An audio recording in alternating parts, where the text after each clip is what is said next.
Welcome back to This Week. I'm pleased to be joined by Rabbi Dan Horwitz. He is the CEO of the Jewish Federation of the Greater Nashville area, which includes the 5 synagogues here in Nashville. Welcome to Nashville and welcome to the show, sir. Thanks so much, Bob, for having me. Obviously a terrible time. The war in Israel now well into its second week in what's being called the greatest murder of Jews since the Holocaust, committed in surprise attacks by Hamas terrorists on young concert goers, grandparents, mothers, children, and the like. I'm sure that members of your congregation, members of your organization have family or friends who live or work or visit Israel. What's the feeling of these folks as they watch this unfold? Yeah, look, I would say for many in the Jewish community, the past week and a half has had us walking around in a state of comparative shock. It's almost Halloween season, so zombie-like, if you will, but it's everybody knows somebody who either knows somebody or they themselves were slaughtered or taken hostage.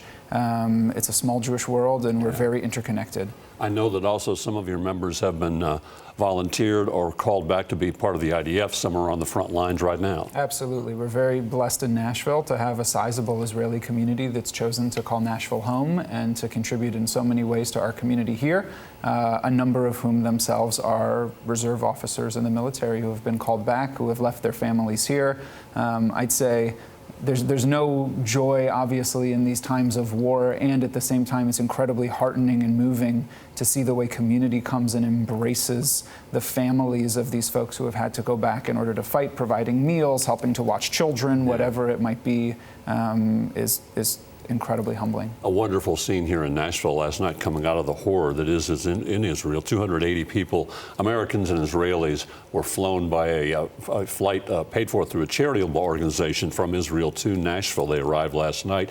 About 60 of those folks are going to be housed here, hosted here. Talk a little bit about the folks that are visiting Nashville to being taken care of here in Nashville. Absolutely. So major kudos goes out to the organization that helped arrange to bring these people over. We found out a little less than 24 hours before they were set to arrive, and immediately community sprung into action, not only with folks waiting to greet them at the airport with song and dance and music in order to have and that's the power and specialness of this community, but to have folks show up in that way, welcome these folks, coordinating on-the-ground care, meals, kosher meals in particular. Some of the folks on the plane were traditionally observant and had very specific needs, finding finding hotel rooms at the last minute in order to help put people up at no cost to them, but on the back of the community. It was an honor and privilege for us to be able to show up for folks in that way. And is this kind of a way stop for some of these folks? Do some folks have relatives here or will be going to other destinations? Yeah, my impression is that the overwhelming majority of those folks are going to end up in other parts of the U.S., but for the interim period, it's our privilege to care for them now, and for any who choose to stick around in Nashville, they may find that courtesy of our southern hospitality, they love it and have no desire to go elsewhere. I'm sure you're finding Nashville is a welcoming community and tries to help when it can, and it was a scene like last night that proved to be true. No question. President Biden this week traveled to Israel. How important is the visuals of this? In the time of war, a president has never gone to Israel before, meeting with President Netanyahu and putting no daylight between support for Israel and the United States. Well, it's incredibly appreciated, particularly since there are elements within his own party to the far left who are not necessarily aligned with that viewpoint. I just got back myself from Washington, D.C. earlier this week and had the opportunity to hear from folks on both sides of the aisle, as well as from our own Tennessee state U.S. senators who are unequivocally in support of Israel's right to defend itself against fundamentalist Islamic terror. And we could not be more grateful for all of their support. And the same goes for the President of the United States, to his credit for leading in this moment and not allowing for there to be daylight, as you said. Rabbi Dan Horwitz, stay with us. Our conversation continues in a moment when This Week continues. We'll be right back.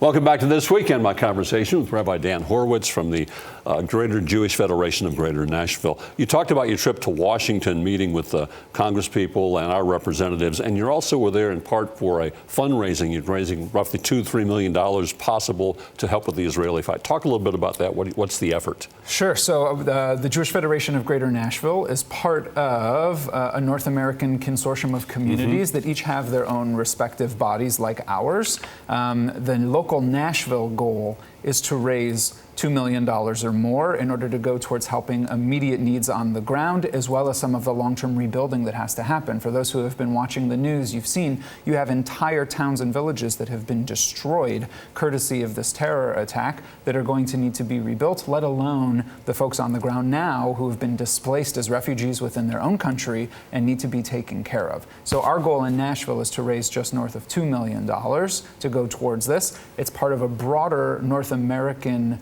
Jewish Federation's goal of $500 million, which I'm pleased to share with you over $385 million of which has been already raised. Well on way towards the goal. Are you concerned at all? We're seeing an increase in number in the United States, but globally in other places, pushback and pro-Hamas demonstrations. Pro-Palestinian is different from pro-Hamas, but there have been some pro-Hamas, which is the terrorist organization. Absolutely. So I think it's important to say that our hearts go out to the average Palestinian who's living underneath Hamas terror tyranny in the Gaza Strip in particular as well. Hamas is an recognized terrorist organization by the United States. These folks are not interested in making peace. They're not interested in a two-state solution. They're not interested in letting there be any Jewish people between the Mediterranean and the Jordan River and what is now Israel. It is totally reasonable for somebody to be pro-Palestinian and have feelings and desires for the Palestinian people. All people of goodwill should be able to stand up and say it is completely unacceptable for people to slaughter babies.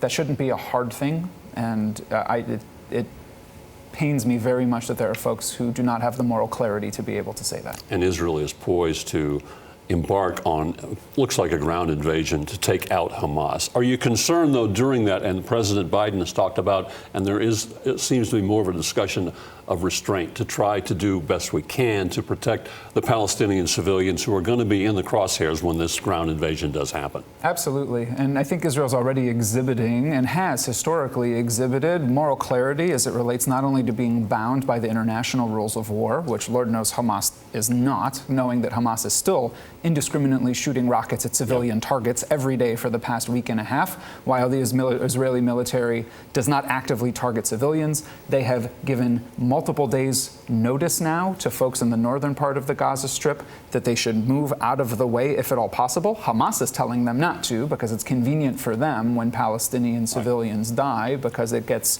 global public opinion shifting in their favor. But what other military in the world are you aware of that would give multiple days notice for civilians to please move out of the way, telegraphing we're coming in with the ground invasion in order to get the bad guys, let alone the fact that there are still 200 plus hostages being held in the Gaza Strip, a number of whom are American citizens as well. With about 30 seconds to go, what's your hope for this war? The war is going to happen. Is the hope that it ends quickly, that Hamas is done, and that as few lives are lost as possible? I'd say three core objectives, and I'm not a military expert, obviously. In my mind, the three core objectives are secure the safe release of the hostages, eliminate Hamas as much as humanly possible, or at the very least its capabilities to do anything like this anytime soon, and to hopefully in doing so create the space and opportunity for the Palestinians of Gaza to recognize once and for all that Israel exists and to hopefully move towards peaceful resolution. Rabbi Dan Horwitz, appreciate your time and your insight very much. Stay with us. This Week continues in a moment. That will do it for this week. I want to thank my guest, Dan Horwitz, and we hope to have you back here next weekend. Enjoy your weekend.